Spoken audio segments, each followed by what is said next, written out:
Hello, and welcome to the discussion series of Buddha Nights. I am Munira Hashemi, playwright, actor, and director. In 2005, I co-founded Simor Film, Association of Culture and Art in Herat, west of Afghanistan.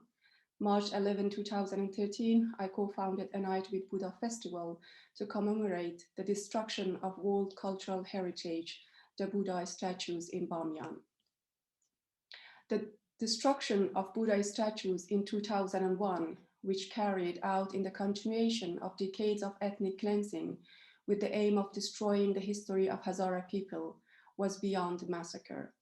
It was a cultural genocide.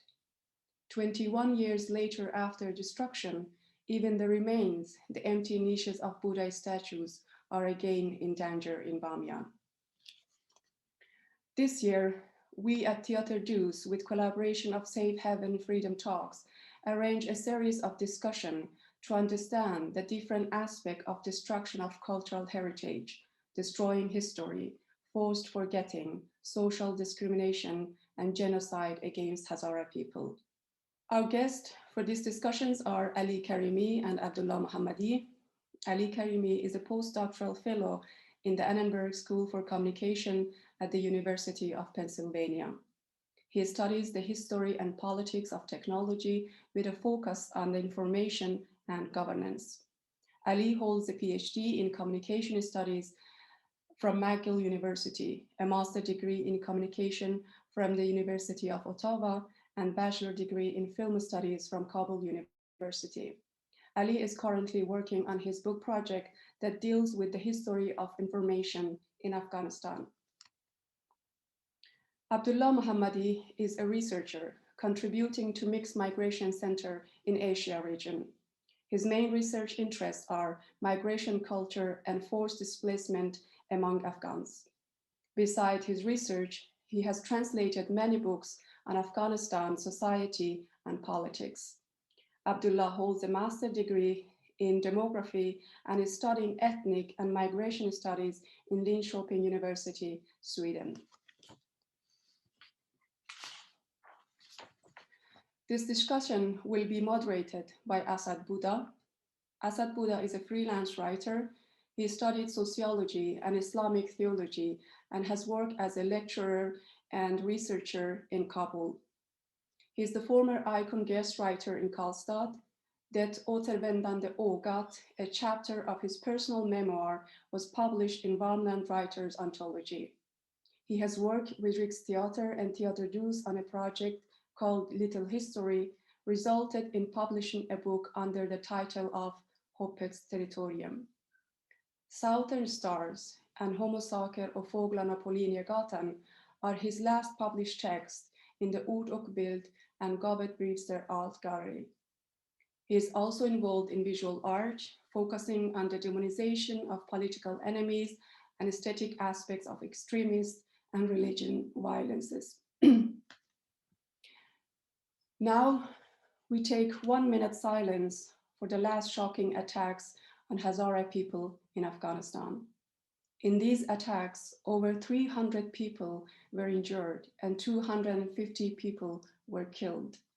126 of those who were killed were school students.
Thank you. Thank you, dear Ali and Abdullah, for being with us. Asad, now I leave the platform for you and our honored guest. Thank you, Munira, Meltem, and Teater and Freedom Talk. And welcome to Ali and Abdullah for this discussion today on the title of Destroying History, Urbicide, and Destruction of Cultural Heritage in Bamiyan. In 2001, the Taliban shocked world by blowing off statues of Buddha in Bamiyan, Afghanistan.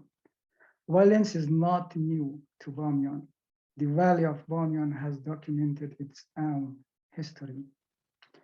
When one enters the city, the first thing I see is the absence of Buddha statues at the heart of Bamiyan mountain. The empty niche not only shows the destruction of Buddha statues, but also the cultural genocide against the urban life that has been a part of the history of the valley. The destruction of Bamiyan Buddha was one of the most horrific cultural crimes in the recent memory. In this talk, we will look at the destruction of history and why what's happened in Bamiyan is more than a case of violence against the material heritage. In fact, it was a form of violence against the spirit of urbanity, civility, against the Hazara people history, and against a long history of cooperation and coexistence in Bamiyan. Today, we will talk with Ali and Abdullah. I want to start with Ali Karimi. Ali, let's unpack our title. Let's unpack our title. Can you explain what destroying history means? How do we conceptualize the destruction of cultural heritage in Bamiyan? Thank you, Asad, for the question. I also want to thank Munira for the introductions and Milton and Safe Haven Freedom Talks for organizing this event. It is an honor to be here. Destroying history is a deliberate act of violence against historical evidence. It is a political act for the purpose of editing the past, erasing some part of the past, creating a new narrative about history in order to create a story that would fit with the narratives of the ruling class, and also a story that would justify the power of the ruling class. So this type of violent destruction of historical sites happens sometimes during warfare, when two nations are in war, or there is one nation engaged in civil war. This type of violence is important because history is important. The stories we tell about ourselves, the stories we tell about our origin, about our culture, about our identity matters a lot, and it's very contested, not only in a place like Afghanistan, which is very unstable and doesn't have democratic governance, but also in more stable liberal democracies too. The past is not settled. It is always negotiated. It's always debated, although not violently, but the debate about the past is an ongoing process. Because as social scientists would say, our nation states are tied together mostly based on some shared phenomenon. One of these shared phenomenon is the stories that people tell about themselves. And in authoritarian states, the debate and the contestation about the past is more serious and sometimes more violent. In the Soviet Union, there was a joke that in the Soviet Union, the future is certain. It is the past that is unpredictable, because with each regime change, a new narrative about the past would emerge that would highlight certain part of the past and erase the other parts. In Afghanistan, Niall Green, a historian of Afghanistan, says that about the contestation about history, that two figures in Afghanistan have been the most influential in shaping political events. One is Mujahid, the other is Muarrikh. Mujahid is the Islamic fighters, and Muarrikh means historians. They have been engaged in this fierce ideological battle in shaping the identity of Afghanistan and the history of Afghanistan. The distractions that Afghanistan heritage has seen over the past, let's say, a century. The biggest one would be the destruction of Buddhas in Bamiyan, have also been a form of urbicide. Urbicide literally means killing of the city. When there is a war, you are trying to kill not only people, but also deny the people the infrastructure, the built environment that sustain them. When it comes to cultural heritage, the destruction of the people's cultural heritage means that you are trying to erase their evidence, the evidence of their existence in history. This form of violence, the concept of urbicide comes from political geography, and geographers have talked about urban warfare in the Middle East, in Eastern Europe, in the Balkans, and also we can explain the war in Afghanistan, the civil war, and the Taliban war as a form of war against the city, about a war against civility and community.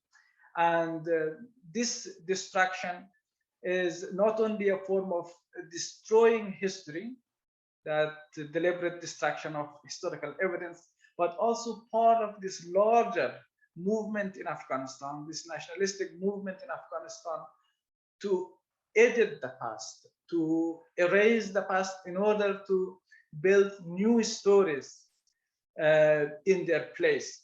I'm sure that Abdullah is going to discuss this further also, and we will come to this question later. But in terms of understanding this violence against the cultural heritage sites, one way to look at it is through the concept of urbicide, a form of violence against the built environment.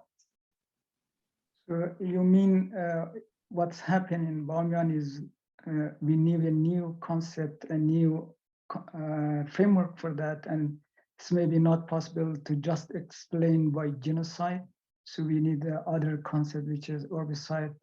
The same happened in the Syria by Daesh in Iraq, and today maybe in Ukraine, when they put in order people to leave the city, and after they are living, so he destroyed.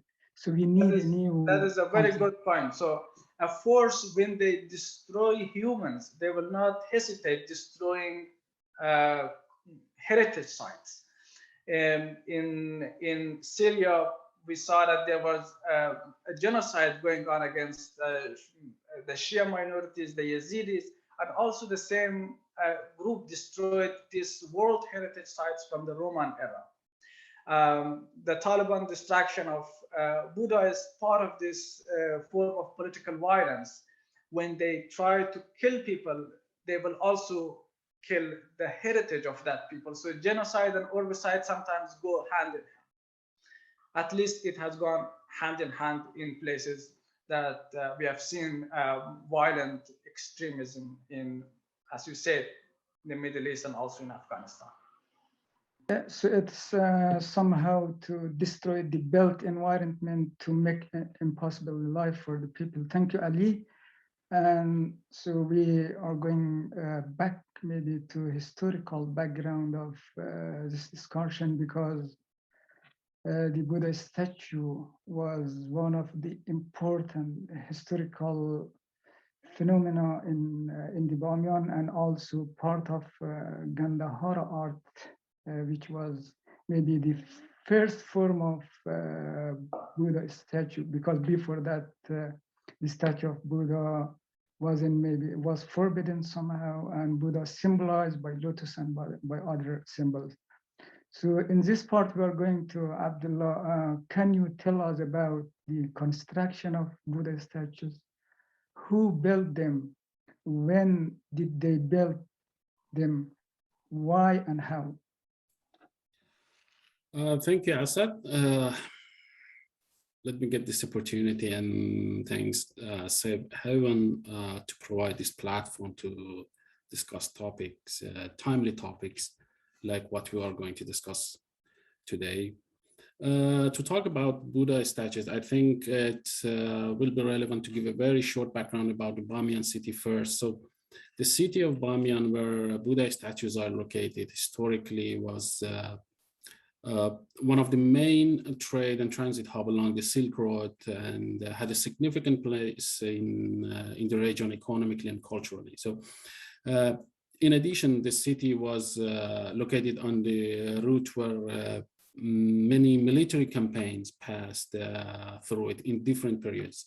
And each of these foreign forces, these campaigns were passing through these cities, or those who have stayed behind from these campaigns, they usually impacted deeply, they had deep impacts on the political, social, and economic life of the city.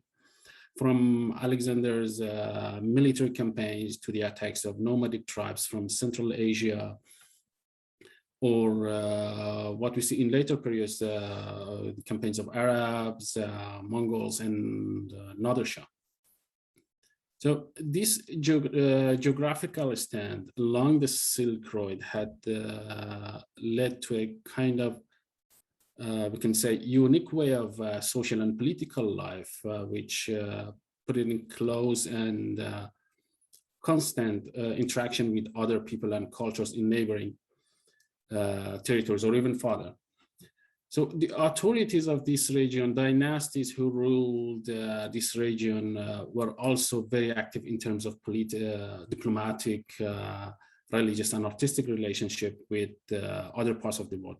And through this relationship, these interactions, we see that one of the main features of social life in Bamiyan was the cultural diversity and religious tolerance among peoples of this people of Bamiyan, something that still can be seen in Hazara community in the Valley of Bamiyan. So about who built Buddha statues in Bamiyan, they were built in this context by order of Kushan empires. The Buddhas, those who have been in Bamiyan, they have seen that the Buddhas face to south of the Bamiyan Valley, and they are about 102 meters apart from each other. And between these two statues, in the heart of the mountain, there is many caverns that were once places where monks and pilgrims pray and worship. The two statues came, as Asad mentioned, came from the heart of Gandhara School of Art, and Gandhara sculpture are closely related to the Roman art in terms of artistic affiliation. Also, it seems that they have some links to the Greek art.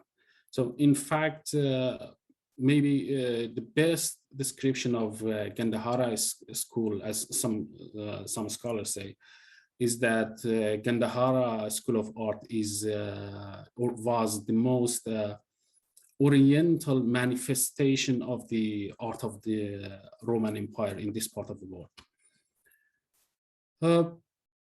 Another point I think worth mentioning here is that so many believe that the statues and other forms of art in Bamiyan and in the region are influenced largely by the conquerors and invaders, and they give a passive role to local artists. I think we should remember that Bamiyan and Bamiyan statues and the other artistic forms from this region, they only themselves shows the fact that artists and craftsmen of Bamiyan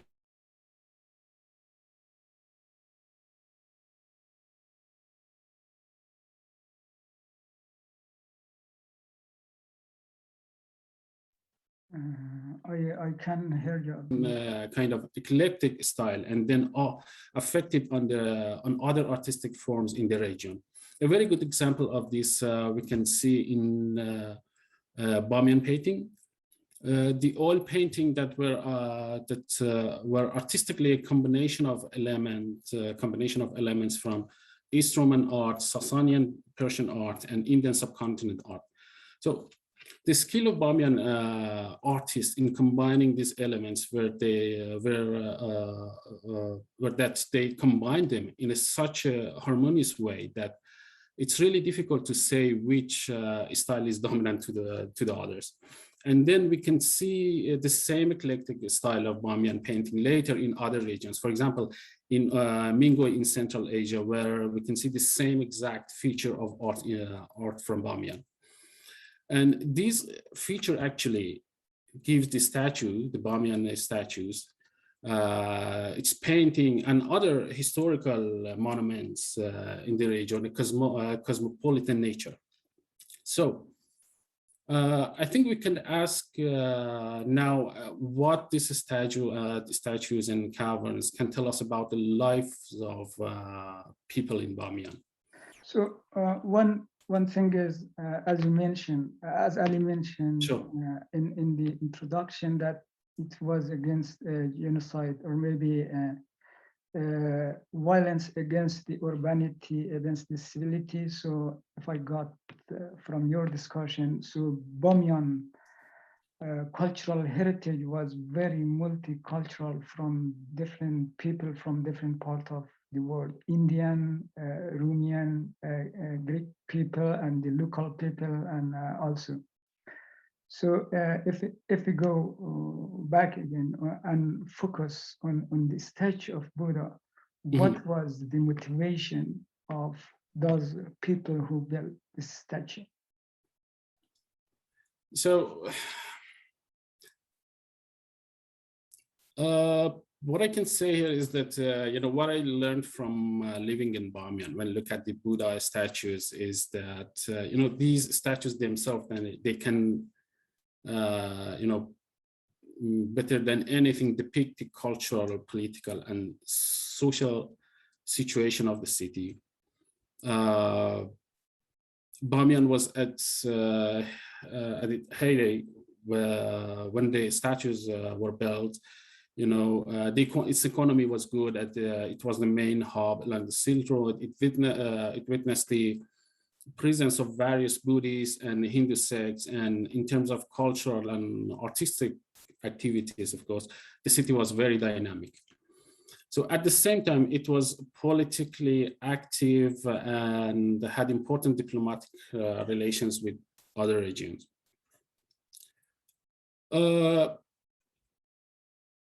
I think it was almost after this period that gradually, in the following centuries, with the advent of Islam, the Buddhist life in the region began to decline. And Buddhists, those who were living there, were forced to convert to Islam or flee. But if we look closely at the life of Bamiyan people after converting to Islam, we see that here again, people, instead of rejecting Islam or abandoning Buddhism altogether, they try to preserve elements of the, different elements of the Buddhist religions in their daily life.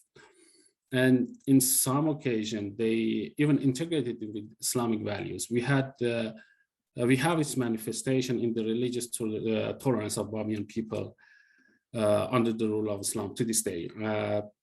The Buddha statues were stood in the heart of Bamiyan Valley for centuries, and although the people of Bamiyan converted to Islam, not only they never destroyed this statue, but they always see them as part of their identity. What destroyed the Buddha statues in 2001 was quite the opposite of the diversity and tolerance of Bamiyan people. It was a force from coming outside of Bamiyan to destroy the statue. I'm going to stop here because I'm sure Ali has a lot to say when about the process of destruction or the history of destruction of his statues. Yeah. Sorry, Asad, over to you. So for just a quick question, and then for the history of destruction, we will ask Ali. So Bamiyan statue was a form of Gandhara art, and it's made by Kushanian Empire. So which was the first time maybe the king asked people, I want to see the face of Buddha. Exactly. So one of the interesting point about the School of Art in Gandhara is that for the first time we see Buddha in a human form in the Gandhara School of Art. So it's said that Kanishka, the great Kushan Empire, wanted to see, as he was very supportive of the Buddhists, and he wanted to see actually Buddha. So that was when the followers of the artists and craftsmen under the empire, Kushan Empire, they started to come up with statues with the human form of Buddha in this sculpture, in Gandhara sculpture. Thank you, Abdullah, and it's very good answer. And we are going to Ali. So the other coin of this question is the destroying of Buddha, because the destroying of Buddha statue also has a very long history in Bamiyan. Maybe there have been other attempts in history to destroy Bamiyan Buddhas almost from the arriving of Islam in Bamiyan. Can you, Ali, tell us more about these previous attempts? Sure. So the history of Bamiyan Buddhas are somehow tied to the history of Islam. The smaller Buddha was built in 570. That is about 39 years before Muhammad declared his prophecy in Arabia. The bigger Buddha was built in 618. So Muhammad declared his prophecy, the Prophet of Islam, in 609. That is at the beginning of the 7th century almost. So they were still building the Buddha statues in Bamiyan when Muhammad declared his prophecy and invited people to join Islam. But Islam did not reach Bamiyan for some time. And for all these histories that followed, all these centuries that followed, several invading armies, Muslim invading armies arrived in Bamiyan in order to convert people to Islam or to conquer this valley. And although some of them, they spared the Buddhas, but some of them attempted to destroy this because this was such a huge, prominent relic demonstrating the culture and heritage of non-Islamic past of this valley. So the history, the entire history of this status is the post-Islamic history, because as I said, they were built right at the beginning of the arrival of Islam in Arabia. And among the many invading armies who arrived in Bamiyan to conquer it or to destroy the Buddhas, one was a 9th century dynasty from Nimruz province in southwest of Afghanistan. They were called the Safarids. They arrived there, and the valley of Bamiyan was still a very much a Buddhist city. There were monasteries, there were all other forms of religious sites other than the two big Buddhas. So they destroyed these things that were on flat lands. They destroyed the monasteries. They took some of the statues and sent them to Baghdad as form of souvenir for the caliph. And they didn't have the technology and the know-how to destroy the giant Buddhas, and that's how the Buddhas survived. But and still, after the Safarids in the 9th century, Bamiyan started to become Muslim, but it did not become fully Muslim until the 10th century when the Ghaznavid came. The Ghaznavid converted the entire area to Islam, and there were no practicing Buddhists left in Bamiyan in the 10th century. And the Ghaznavid did not destroy, of course, the Buddhas. The Buddhas survived. It was later on in the 17th century, in almost modern times, that a Mughal emperor from India, Aurangzeb, a famously Islamist and very religious ruler who was famous for his intolerance of non-Muslims, who attempted to destroy the Buddha. In addition to being a very extremist person, he was also very good at military. He would build these big cannon guns and come up with new strategies for the Indian army. And one of the new guns that he built, he sent that to Bamiyan. At the time, Bamiyan and Kabul was part of the Indian Empire. It was a province or suba of the Indian Mughal Empire. To test it on the Buddha, they wanted to test the gun on the Buddha. So they fired at the Buddha, but they could not destroy it completely. But they destroyed the legs of the statue. So if you look at the pictures of Buddha, the legs are gone. At least one of them is gone. Those legs were destroyed by Aurangzeb. So that person was the newest ruler who wanted to destroy this this heritage in order first to erase the non-Islamic heritage of this valley and also test his guns. Then a century later, Nadir Afshar arrived, and also it is noted that he tried to destroy the Buddhas, but he failed. And after that, the Buddha remained in Bamiyan, almost intact. It was not destroyed. It was a site of wonder. Tourists of the British would come to Bamiyan and paint it and make drawings of it and report about it. Orientalists, everyone was fascinated by this site. So it was there were several attempts by previous rulers of Bamiyan and Afghanistan who came to destroy it, but they did not have the capacity, the technical capacity to destroy completely these two giant Buddhas. And it was, of course, the Taliban who finally managed to destroy it. So the Taliban too, they started in the 1990s towards, I think, 1999. They started to blow up the head of the Buddha. So the head of the Buddha is a bit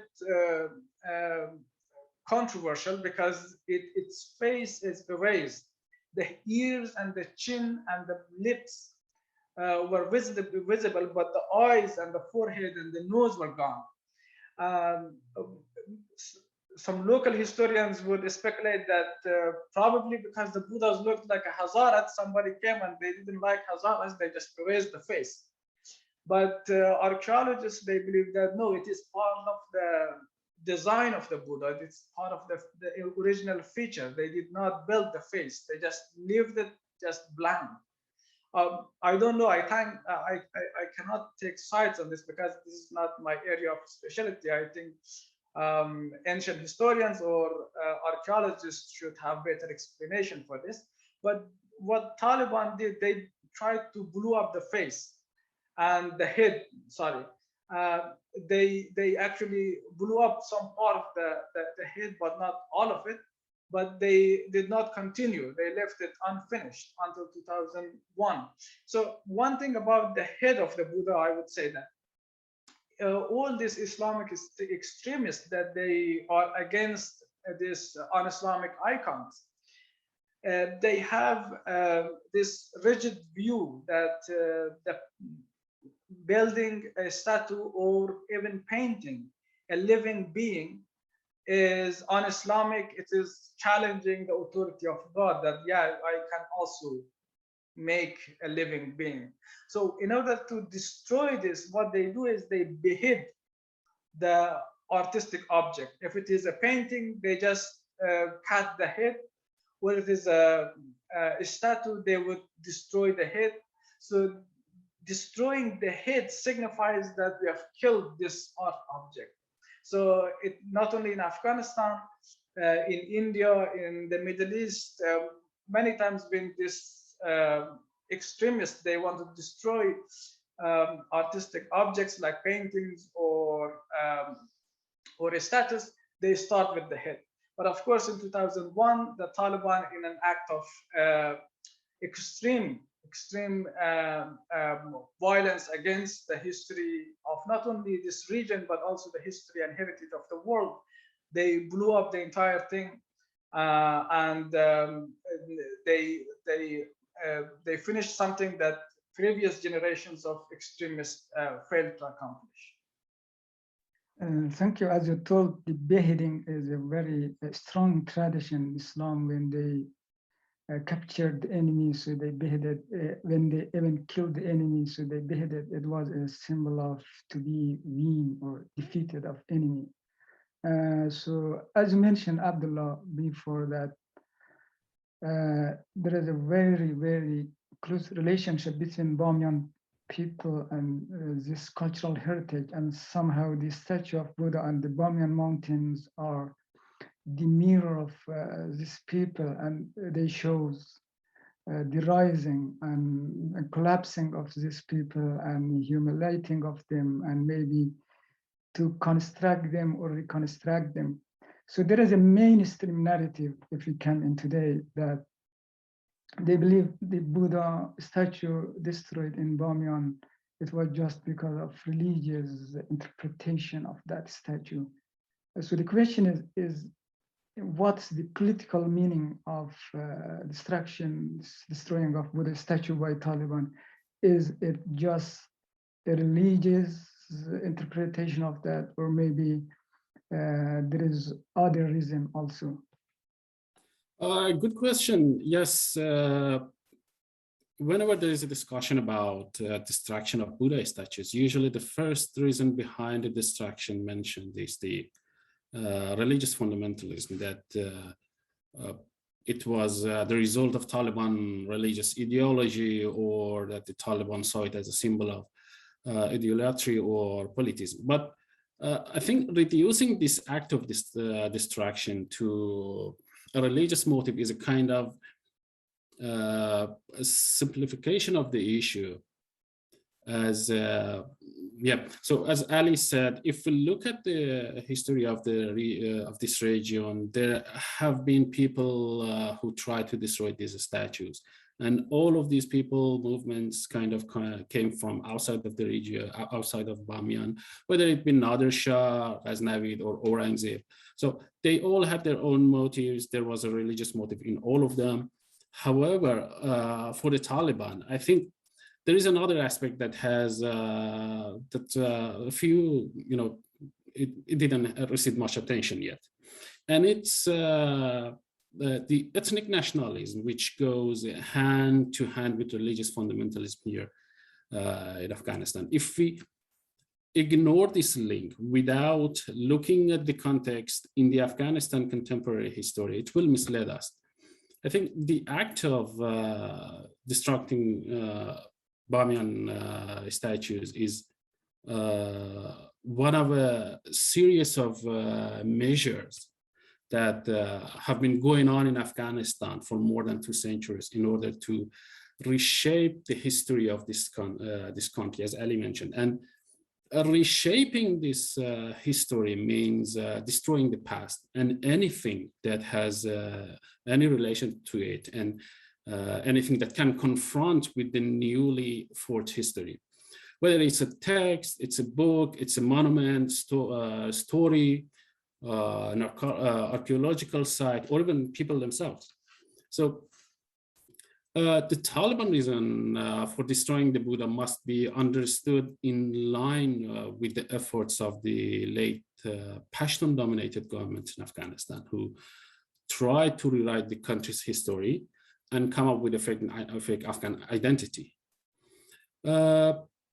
If we look at the history closely, we see that after Ahmad Shah became a king, if I'm not mistaken, in 1747, and with the formation of the so-called Afghanistan, we witnessed that the attempts to create this new distorted history or all the time accompanied by the destruction of history and the demolition of anything that relate this land to its indigenous people, including the destruction of Buddhist heritage in Bamiyan.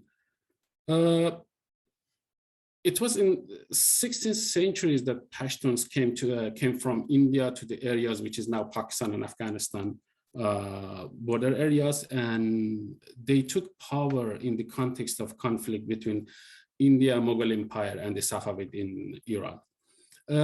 This region, this borderland between Pakistan and Afghanistan, was the main Afghanistan before the colonial intervention. And later, in the context of the great game between Britain and Russia, the Pashtun managed to extend their power over most part of the country and took control of central and northern Afghanistan by physically eliminating and killing different ethnic groups. And since these new rulers of the regions were not originally from there, they were alien, they were unfamiliar with the culture of this region, the culture of Balkh, the culture of Bamiyan, the culture of Herat, and therefore they took a hostile approach toward them. And it was here that their effort to intensify to change, to destroy the past and history, history of these areas by any means possible. For example, they began to change the names of historical and ancient sites and replaced them with replaced many Dari and other local names with Pashto names. Forced displacement also began in a scale that the demographic composition of the region changed significantly, and many Hazara, Tajik, and Uzbek residents in south, north, and east of the country were forcibly displaced. At the same time, institutions with full support of the government were formed to formally begin to create a nationalist narrative, institutions like Anjuman Tarikh or Academy of Science. They also started to create these false myths and stories to give legitimacy to their national narratives, and the result was nothing but absolute chaos in the current Afghanistan historiography that we witness today. For example, according to this nationalist, just to give an example, this national narrative, so it claims a 5,000-year history for Pashtuns, and by this claim they are trying not only to destroy and of course distort history, but to confiscate the history of other ethnic groups. And unfortunately, this situation still continues even more than before. For example, as Dr. Karimi already pointed out in one of his interviews, the government of Ashraf Ghani selectively reconstructs the past and historical monuments in the last 10 years. We saw that large sums of money were spent on the reconstruction of Dar al-Aman Palace, Sarajia, and other works that were made by recent Pashtun rulers in the 19th and 20th century. But the cultural heritage of other people like Manarjan, the historical sites in Herat, in Bamiyan, in Ghazni, they were intentionally ignored by the government. They I mean, the government, they selectively choose which part of the history should be bold and highlighted, and which part should be ignored and left to be forgotten.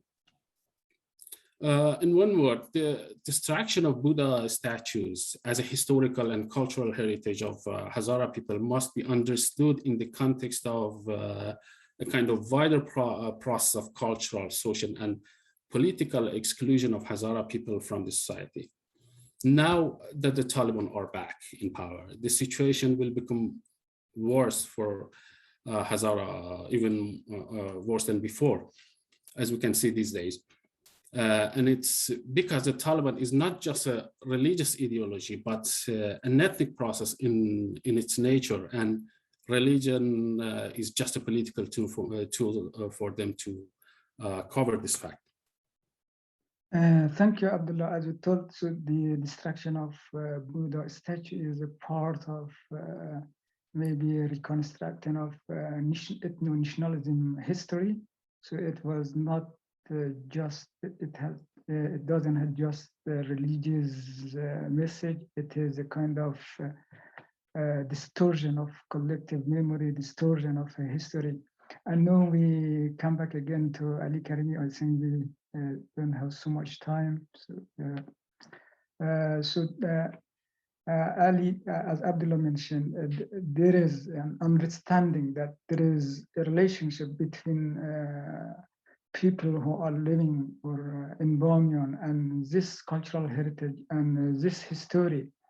So as you know, that these two statues were located in Bamiyan, which is somehow the Hazara cultural center. So what is the relationship of Bamiyan people with this cultural heritage in today? So what do you think about that? The relationship between people and their pre-Islamic heritage is always complicated. We see that in Egypt, we see that in Iran, other Muslim countries. There are first debates and also mixed feelings about these sites. They are not sure that should we be proud of this un-Islamic past, or we should forget them. So I think a few years ago in Egypt, they organized this parade with ancient pharaohs and kings on the street. But the Egyptians, who are a large portion of the society, are very conservative. They said, no, don't bring them back. Egyptians are Muslims, and we are only proud of our Islamic heritage. In Iran, this debate is going on, but even though the Iranian regime is very much a conservative Islamic government, they are trying to bring back some of the pre-Islamic Iranian heritage.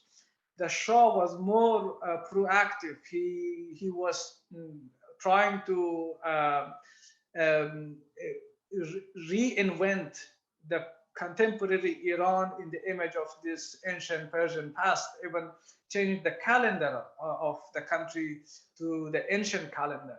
So when it comes to Afghanistan, this complicated history is there. People, not only the Hazaras, but other ethnic groups too, they have a very strange feeling and ideas about their own pre-Islamic past because of this long history of suppression.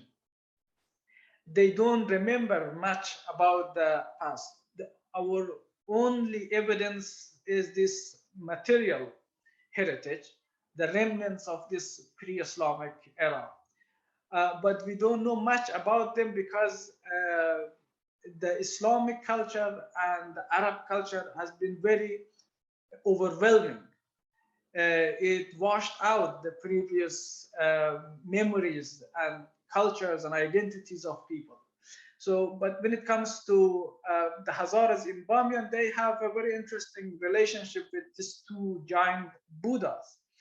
Although Buddhist beliefs no longer exist in Bamiyan, but people are not a stranger to these two sides. They are not antagonistic against these two sides.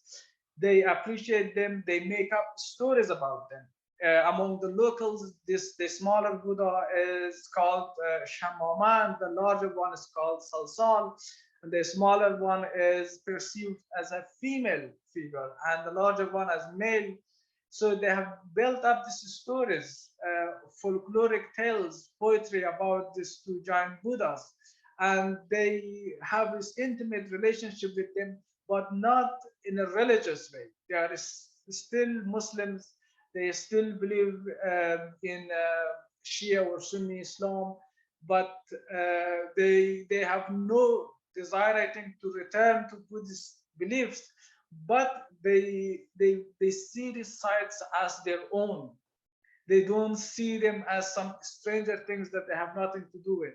So that's different from, let's say, the Pashtun rulers who are originally from northern Pakistan, from the Sulaiman mountain range area. When they colonized Afghanistan and settled there, the entire region of Khorasan was a stranger to them. The Persian language was a stranger, the heritage, the Buddhist heritage, the other physical and material sites that existed in this region was a stranger to them. So they tried either to destroy them or to neglect them and let them be destroyed. So in the case of the Hazaras, so there is a myth going on for at least the 19th century or before, that the Hazaras are Mongols. They are the remnants of the Genghis Khan's army in the Bamiyan region. But that is not true. There is no evidence suggesting that Genghis left a portion of his army in a very remote mountainous area like Bamiyan. And in my view, and according to historical evidence, that there's not a lot of research going on about this, but the Hazaras are indigenous to this region, to the region of Khorasan, and because of their faith, they have been pushed further and further into the highlands in the central Afghanistan. So if we don't have Hazaras today in Kandahar, that's because in the 19th century, their lands were confiscated, they were pushed into the mountains. We don't have Hazaras in some parts of, for example, between Kabul and Ghazni and Kandahar, this region, in Herat. Because of all this mass depopulation and displacement going on in the history. So the Hazaras are indigenous to the area, and they have a very intimate relationship with these Buddhist sites, although they do not view them as religious sites, as sacred symbols. They view them as more of folkloric and cultural sites as part of their own history. So they don't have antagonistic relationship with the pre-Islamic past of their valley, the same that's going on with, let's say, Muslim extremists in some parts of the Middle East, that they don't want anything to do with the pre-Islamic heritage of their nations. Thank you, Ali. As you told, so the Bamiyan people always try to reconstruct themselves in this cultural heritage and find a way to see themselves and find themselves even in place of Buddha statue in Bamiyan. And we have very few time, and I want to ask the last question from Abdullah. It was Heinrich Heine told that the people who burn the book, so they will burn the people. So we can have the same question. The people who kill the cultural heritage can kill the people. So what is the relationship between this cultural genocide and genocide in Afghanistan? Well, I'm not an expert in law or international law, and I can define genocide and cultural genocide in their strict legal terms, but A general definition of genocide. So it's a systematic attempt to destroy a group, whether for political ties, religious, ethnic background, or other reasons. But cultural genocide is one of the concepts when it comes to Afghanistan. I rarely heard it to use it, about what happened in Afghanistan. When we look at the 18th century, we see the genocide of Hazaras under Abdurrahman rule, along with other systematic efforts to remove these people from the social and political life of Afghanistan. I think the point here to keep in mind is that genocide in its, I don't know if I'm using the right sense or not, in physical sense, we cannot separate it from cultural genocide. And from cultural genocide here, I mean the destruction of the identity of a group, because the identity of each group is generally defined by the culture of that group. In cultural genocide, which may occur at different stages, sometimes before the genocide itself and sometimes along with it. So the oppressors' attempts are made to violently target the culture that holds the group together like a glue, and in order to break up the group. Once it's done, people don't see much choices ahead of them, so other than to either to be assimilated in the dominant culture, which is a very painful process, or get surrender, and in some occasions even physically eliminated. This is why the destruction of cultural and historical symbols for me is in itself a kind of genocide. And we cannot separate these two from each other. What happened in the destruction of the Buddha statues is, in fact, deliberate destruction of the identity of Hazaras. And I think it's not fair to justify this act simply by idolatry, because these statues belong to past centuries and they're now empty of their religious meaning, and they're only silent signs of an ancient civilization. I think calling this act, destruction of Buddha statues, as a war crime by the international community is a kind of ignoring and turning a blind eye to the fact that this act is a kind of destruction of culture and identities of Hazaras. We have seen this process, of course, in other parts of the world. In 1970s, the Khmer Rouge communist regime in Cambodia massacred people, and then at the same time destroyed temples, Muslim mosques, churches, and Buddhist statues. And 2 decades later, in Serbia, destroyed all libraries, mosques, and other religious and cultural sites, all belonging to Bosnian Muslims. Or what ISIS did in Iraq and Syria. So these are all examples of cultural genocide, and the destruction of this cultural heritage is not just a destruction of stone or wooden or other material works of art, but these structures are the proof of existence for people, and their destructions means to deliberately make a group of people to disappear from history. And the quote that Asad mentioned from the Heinrich Heine, I think, yeah, the same is true here. Those who destroy a people's cultural heritage won't have any fear to kill and massacre those people.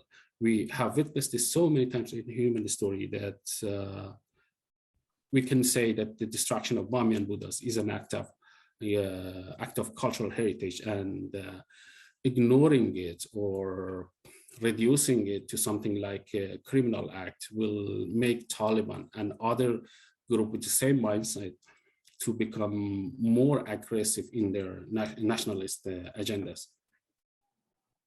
Thank you, Ali, and thank you, Abdullah. It was a very nice discussion. Do you want Ali to add a few sentences, because we don't have so much time?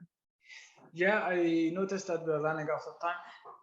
I just want to stress the fact that Afghanistan as a whole is a very diverse country. It is not one country with one people. The word Afghan alone is not enough to cover the entire population.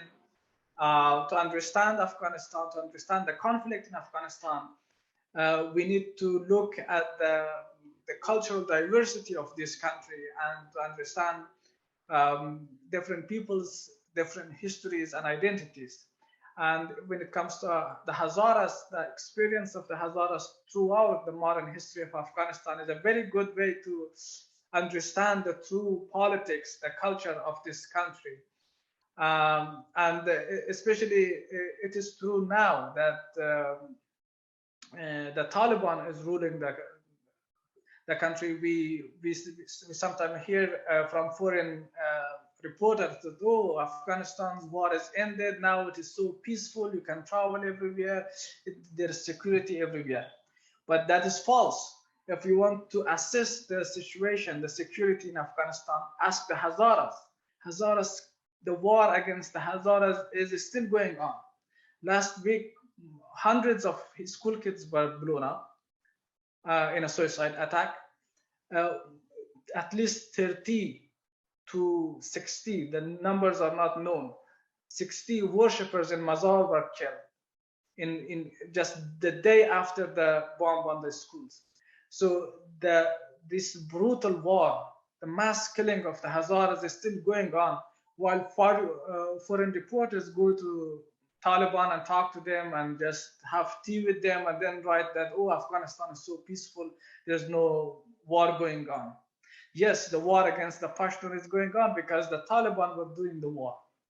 But the war against the Hazaras is still going on, the same as it went on for 20 years and also before that throughout the modern history of this country. So acknowledging that Afghan is not the right way to describe this country, there is diversity of people, is one way to understand this country and possibly have a more constructive dialogue about its history, about its politics, and possibly about its future. Thank you very much, Ali, and thank you very much, Abdullah. Abdullah, do you want to add some sentence? Thank you, Milton, Munira, Safe Haven, Teater, and everybody. Thank you very much.